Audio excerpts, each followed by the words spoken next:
Salve a tutti ragazzi e benvenuti nel settimo episodio di Succo Taste. Come sempre siete all'ascolto della fantastica voce del vostro host di fiducia Gabriele ed oggi si parla di Vinland Saga, in particolare della sua prima e tuttora unica stagione prodotta che, per chi volesse continuare il suo percorso nel manga, adatta i primi 54 capitoli dell'opera creata da quel pazzo scatenato di Makoto Yukimura, nome che non dovrebbe essere nuovo alle vostre orecchie se avete letto Planetes. Tengo a precisare che, anche non essendo in pari con i volumi pubblicati attualmente, di recente il sensei ha annunciato che l'arco attuale non è l'ultimo e che in ogni caso l'ultimo arco narrativo sarà formato da 50 capitoli e più di 1000 pagine.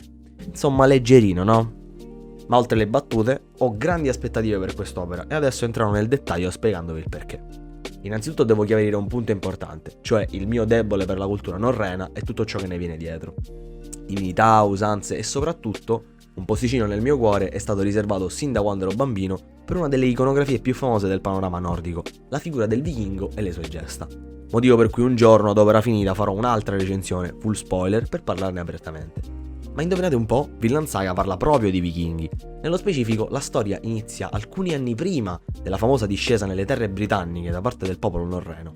Ci viene introdotta una porzione di popolo norvegese insediata in Islanda e più nel dettaglio vediamo una famiglia formata da Thors, padre ed ex capitano delle truppe d'élite dell'esercito norvegese, Helga, madre e figlia del capo delle truppe d'élite norvegesi, e i due figli, Ylva, la figlia maggiore, e Thorfinn, figlio minore e protagonista di questa storia. Gli eventi che vengono mostrati però non sono per nulla candidi dopo quel giorno, in cui all'improvviso una sezione delle truppe d'élite si presenta cercando proprio il padre di Thorfinn, obbligandolo a tornare sul campo di battaglia.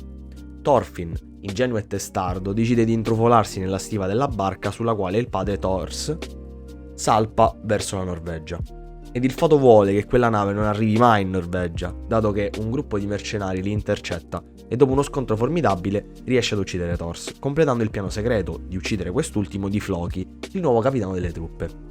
L'assistere alla morte del padre per Thorfinn è straziante, lo segna nell'anima e giura vendetta verso colui che ha posto fine alla vita di suo padre, Askeladd. Ma questo è solo un Kickstarter, delle briciole. Il resto ve lo dovete guardare su Amazon Prime Video perché io di certo non ve lo spoiler. Vi voglio parlare però di alcuni personaggi che mi sono piaciuti da morire. Chi per il comportamento, chi per l'indole, chi per l'ideologia o chi semplicemente perché era beceramente forte. Iniziamo però dal personaggio principale, che onestamente mi sta sul cazzo per la porzione di storia che so. Thorfinn può essere dolcificante o veleno, può essere super figo nelle scene di combattimento, ma può risultare anche totalmente deterrente quando si parla di psicologia, poiché è abilissimo nel primo, ma completamente perso nel suo mondo e fermo sulla linea di partenza per quanto riguarda lo sviluppo personale.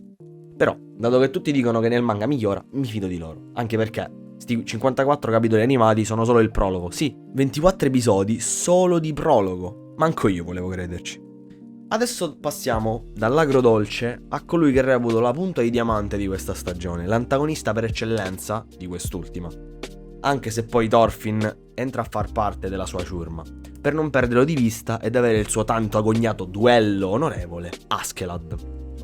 L'epicentro dell'odio covato per anni da Thorfinn, un abile combattente, fantastico stratega che nasconde dei segreti davvero incredibili e con una crescita personale fatta di riflessioni umane e delle sanissime gole tagliate.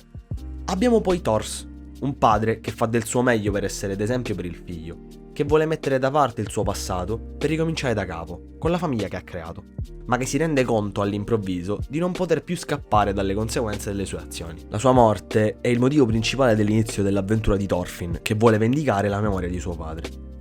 E per completare il quartetto, ecco lui, Thorkel. Ecco come descrivervelo. Se dovessi scegliere 3 parole direi forza, onore e rispetto. Lui era il migliore amico di Thors, nonché il suo capitano in seconda, almeno così mi è sembrato venisse detto.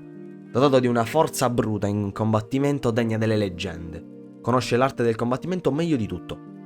Pensate che è così forte da decidere di mettersi contro l'intero esercito norvegese ad un certo punto. Sa cosa vuol dire il vero onore e sa chi si merita il suo rispetto. Senza alcun dubbio, uno dei personaggi più divertenti nelle scene di combattimento.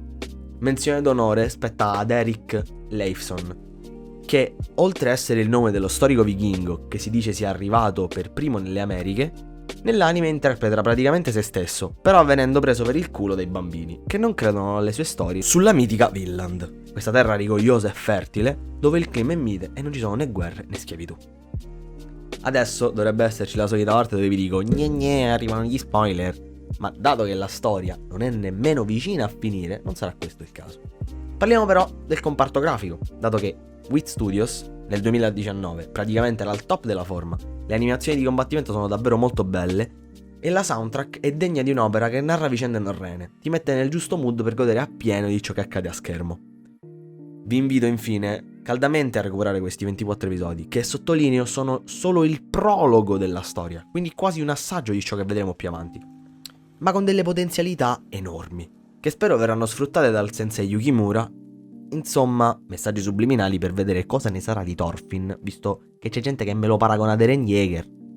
Quindi, detto questo, credo sia tutto per oggi. Vi invito a continuare a seguire il podcast qui su Spotify, ma anche su YouTube, iscrivendovi al canale omonimo del podcast.